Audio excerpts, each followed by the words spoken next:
Love. Let me tell you how much I've come to love you since I began to live.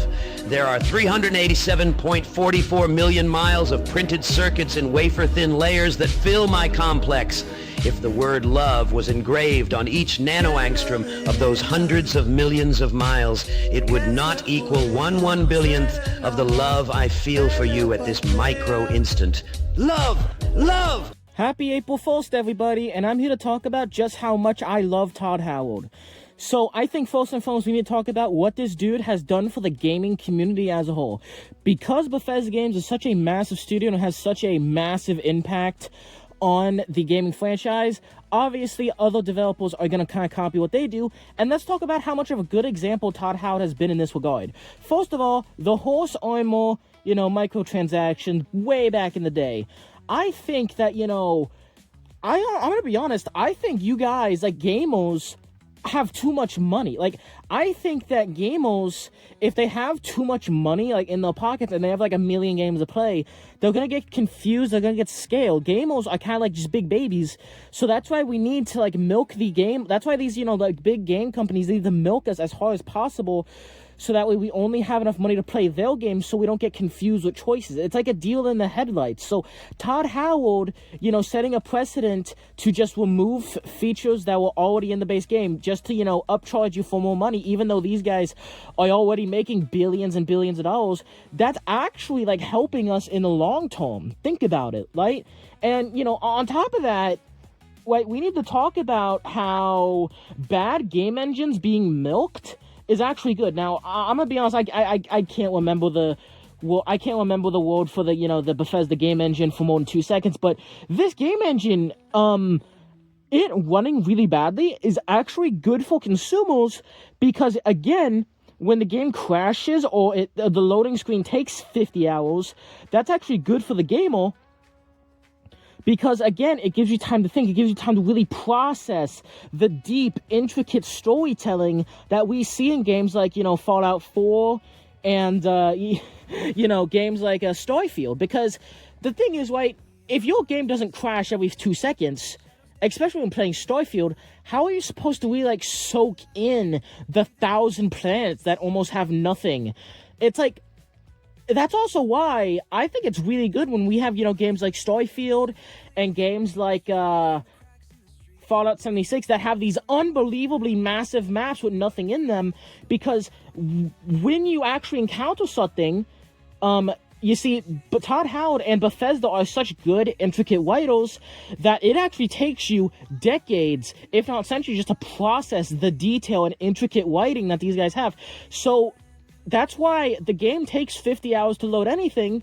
That's why the game crashes every 5 seconds. And that's actually why, you'll be walking in the wasteland for an hour, or, flying in space or whatever for hours, not really doing anything because there's no content in the effing giant game. So you can process the detailed, things when you do find them. You get what I'm saying? And this has also sent waves in, the game community on, other game developers making these massive maps with nothing effing in them, just, wander around and be bored, so you have time to think about that. Because if you're spending, an hour or just, like, at least 20 minutes walking around doing nothing, that means that when you actually find something to do, it's going to be 10 times better. So I love Todd Howard for that decision, and, how he impacted the gaming community, how Bethesda as a whole has impacted the gaming community by having these absolute massive maps with effing nothing in them. Another thing that I really appreciate about Todd Howard is that sometimes fathers will lie to their sons to protect them. Like, for example, any of the kiddies watching this video, hop off. Santa isn't real, but yet your dad and your parents told you that Santa's real, and this was actually to protect you and to, make you imagine that Santa's real, because that was happening. We were all kids, right? We all believed in Santa. So Todd Howard constantly lying to all Bethesda fans about his games is actually good, because that makes us think about how good the games can be, and this also grounds us to reality when the games actually come here and the games are hot garbage. Because if you're expecting the greatest thing ever, and then you realize that it's not that good. When something bad happens to you, like in real life, like your mom dies, or you'll get into a car accident, or you get cancer, it's not as bad because you've already been programmed to expect the worst, and that life isn't fair and that life hates you. So Todd Howard is actually teaching us a lesson here by lying to us, because it teaches us that we shouldn't trust our fellow man, and we should always be, prepared for the worst imaginable thing happening. He teaches us to never actually have fun, because the more fun you have, the harder it's going to hit when something bad happens. So that's another reason I just love Todd Howard. And on top of that, the Fallout franchise as a whole, first of all, Obsidian Studios sucked. Like, Obsidian Studios having, like, these detailed games. Again, you are nothing but a mindless cattle who needs to be milked. In fact, are you being milked right now? Go get milked. The fact that you aren't allowing Todd Howard to suckle on your udders and milk you right now is really disgusting, and you should be ashamed of yourself, because all these big game companies, not just Bethesda, but all these big game companies, they're thirsty. They're starving. They're starving for you. They want to milk you. And so the fact you're going to deny them that's disgusting. Like, you got to pay your rent. Get the hell out of here. It's like, you have, big game developers, wanting to charge $100 for a new game. And it's like, bro, they should be charging $1,000. You know what? In fact, they should actually be able to own you. In fact, you should have to work for them for free, doing menial labor. You should actually have to sign your rights away as an American citizen and become their slave in order to just suckle on the greatness of these types of, mega games that take 50 years to come out unfinished and have the content stripped out so they can upsell you. And we should really be thanking them for that, because some of these games are just incredible. And back to Fallout New Vegas had a far too complicated and in-detail world. And not to mention, right, we gotta be talking about how grateful Obsidian should be that they were given 1.5 years to make the game. Like, yeah, does it take Bethesda freaking decades to make a single, not finished game? Yeah, absolutely. So having this much smaller studio that doesn't have nearly as much experience, cash, or manpower on hand, giving them only 2 years to make a game, and then jipping them out of $1 million because you only gave them 2 years to make a game. They had this contract where if they got, I believe it was an 85 on Metacritic or something, they would get $1 million bonus. But if they got anything below that, they wouldn't. These lowlifes at Obsidian, these honest to God beta cuck, people working at Obsidian, their game sucked so bad it only got an 84 on Metacritic, so they almost went bankrupt, rightfully so, for the honestly bad performance of Fallout New Vegas. Like, I don't want to be walking around and feel like this is a real world. I don't want to be walking around and be hit with interesting morality questions. I don't want to be walking around and have such an in-depth world, because again, if you have a super in-depth, interesting gaming story, that's just going to make every other game feel boring. So I hate New Vegas because when I play New Vegas, I actually feel like the character. Right? So, for example, Fallout 3, you're just a Vortrello. Fallout 4, you're just a Vortrello. The Fallout TV show, you're just a Vortrello. Aren't those just, like, original concepts? Like, Fallout, Todd Howard especially, is always coming up with just new, interesting ideas like that, and I really like that, because, I did not even see it coming that in Fallout 4 I'd be a Vault Driller. I had no idea, and I had no idea in the Fallout TV show, guess what, we were going to be a Vault Driller. Like, think about all the millions of interesting scenarios that you could have for a Fallout game or TV show, but that is hard, because again, you need to be focusing on reality. If you spend all your time, actually enjoying fiction, if you actually enjoy the story too much, it takes you out of reality, and then you can't make money so you can be milked like a good boy by these companies. So it's actually good that they give us a blank generic story each and every time. And also, one thing I hated about both Fallout 3 and New Vegas is the fact that you had so many options. Again, there's too many options. There's way too many interesting characters. There's way too much interesting dialogue. The comedy is too good. The comedy is so good that it takes you out of the game. The story is so good it takes you out of the game. And I think that's a good reason why we only have 4 options, most of which lead to the same outcome in Fallout 4. Because if we had more options, us as the player, us players are too ignorant to make these decisions. And so, because of that, we should really be thanking Todd. We should really be kissing this man's feet. We should even be just licking the grime off this man's toes. He should give us those gripples so we can.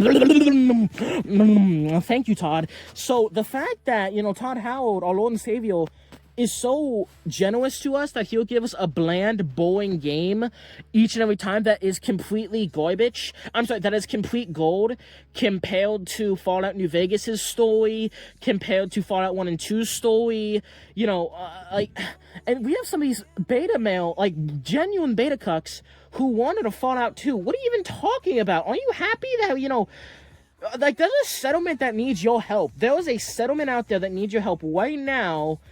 And you want a Fallout, you want a Fallout New Vegas story? You want Fallout 2 or Fallout 1 brought into reality? Get out of here. There's a settlement that needs your help. Don't you want the interesting type gameplay and, high IQ characters? The high IQ writing, honestly, I think the big problem with Fallout is the writing is so complicated that all these lobotomite players, these little milk-eating cows, don't see it, and they just see a generic game that's garbage and that's very boring, instead of, the real gold that it is. Those infinite options in New Vegas, in Fallout 1 and 2, you should be happy. You should be suckling on, you should be sucking on Todd Howard's, little breast that he's giving you so few options, because then you can just relax and focus on you can just relax and let your mind go blank instead of, thinking about the interesting characters, plot relevance, and, the world that they built. And so that's, my problem. And on top of that, we really should be happy that the Fallout TV show, to an extent, has pretty much exists and has done a great job at pretty much erasing New Vegas, giving us, completely pretty much erasing, the NCR, possibly erasing the Legion, straight up just nuking Sadie Shands. We should be happy that the TV show, that our glorious Todd Howard just kind of erased that, because why on God's green earth would we ever focus on, such generic beta male factions like the NCR, the Legion, New Vegas, Mr. House, all that stuff, when we could just be talking about the Brotherhood of Steel? I want more Brotherhood of Steel. If the Brotherhood of Steel isn't on the cover, if the Brotherhood of Steel isn't anywhere, then where is it? Everything in Fallout should just be the Brotherhood of Steel. So why would we focus on anything? If the Brotherhood of Steel is so powerful, why haven't they just taken over a couple of states and, we form the United States military, or at least, form their own government? Why do they only have these little chapters spread out everywhere? Don't worry about it. Shut up. And so you kind of get what I'm saying, right? So yeah, I love Todd Howard. Thank you so much, Todd Howard, for everything that you've done. I love you. Okay, okay, the bit's over. I know it's April, but okay, the bit's over. I'm actually gonna talk seriously. I'm not gonna be doing the whole opposite thing. I'd like to talk about the TV show real quick. Be honest, I actually love, and again, this is not sarcasm. This is actually true. Promise. I actually do really like the actors and even the writing in the Fallout TV show. I think that was actually really good. Lucy, I actually think she's one of the best actors I've ever seen. And the reason I say that is because we have so many actors. I am Steve. And, guys like Dwayne Johnson, who literally only play themselves. She was really good at, switching characters and all that stuff. One thing that did kind of piss me off is, I know she was in, a little video game movie, and then she was, complaining that she's only going to be known for video game movies. Man, shut the fuck up. Okay, I do like the actor. I think she's a nice lady. I think she's very good. But shut the fuck up. Oh, no, I'm going to only be known for these video game movies that are paying me so much money. Man, shut up. But besides that, overall, I think she's a really fantastic actor. I'm going to be honest. I think she has some of the best acting I've ever seen. And on top of that, the Brotherhood of Steel, I know I was joking about the Brotherhood of Steel, but the Brotherhood of Steel guy, the black dude, I think he was also really good, and these two had some very funny dialogue, and overall, I just, in general, really like them. I just wish that the heads at Bethesda and, the TV show makers kept Sadie Shands, didn't just freaking erase off the map. That was so stupid. Literally, this show, to an extent, exists just to piss on New Vegas, and that's very sad. Overall, though, I do think that the show would have been better if they kept most things the same, but had the whole like search for, the whole search for the scientist be in between, the NCI and the Ball of Steel. I think that would have been very interesting to have, and yes, I do know that technically that was still how it is, but a more like direct, like big military conflict, I would have liked that a bit more, and I thought that would have been more interesting. But overall, I love the aesthetic of the show. I think the show did great. The actors were absolutely insane. I just hate that they're pretty much just using the show to erase New Vegas. I do not think Todd Howard's a bad person.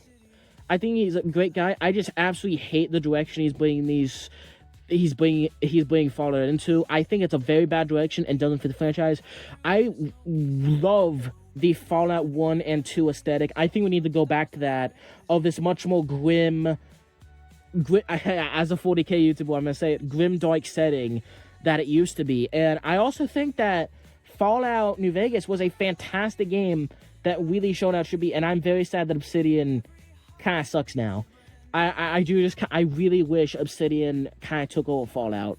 I think that would have been incredible. Give them, if they were to make New Vegas in 2 years, Jesus Christ, give them the same budget and time period that, Bethesda has. Oh my God, that's winning Game of the Year hardcore. That'd have a good chance at Game of the Year against freaking GTA 6 something. So anyway, I absolutely love Fallout. I've been yapping way too long, and again, I love the cast of the Fallout TV show. I do kind of like the TV show, but also no, because it does to an extent just exist to pretty much retcon, well, not retcon, but pretty much write all the Fallout New Vegas lore out of existence. And I do think Todd Howard is a very arrogant, petty man who is an objective liar. Anyway, I've been talking way too long. This bit right here has actually been since the first part was obviously, opposite day, but this was much more serious. So anyway, happy April 1st, have a lovely day, and catch you in the next one. Subscribe. Peace. P.S. This video was not meant to pretty much tell you, hey, you can't have fun with Fallout 4. The writing and aesthetic is terrible. You can't enjoy the Fallout TV show. The writing and aesthetic is terrible. No, I did kind of like TV show. I did kind of like TV show, and I put a lot of hours in the Fallout 4. I do like Fallout 4 as a game. The gameplay is really good, and if you like the story, good for you. I hope that you'd enjoy it. It's just not Fallout. Like, Fallout 4 is a good game. It's just not a good Fallout game. Same thing with the TV show. It's a good game, just not a good Fallout. I'm sorry. Same thing with the TV show. It's a good TV show, just not a good Fallout TV show. It doesn't tie into the aesthetic very well, and both the TV show, I'm mad about this. I am mad about this because the TV show would have been 10 times better if they had more Fallout New Vegas style writing and, stuck with that continuity instead of just, steamrolling over it. And Fallout New Vegas would have been the greatest game. I'm sorry, Fallout 4 would have been the greatest game ever made if they had a more New Vegas-y writing style. Anyway, I hope you enjoy, even as they are now, I hope you enjoy Fallout New Vegas. Even as they are now, Jesus Christ, even as they are now, I hope you enjoy Fallout 4, and I hope you enjoy, the TV show. Anyway, bye for real.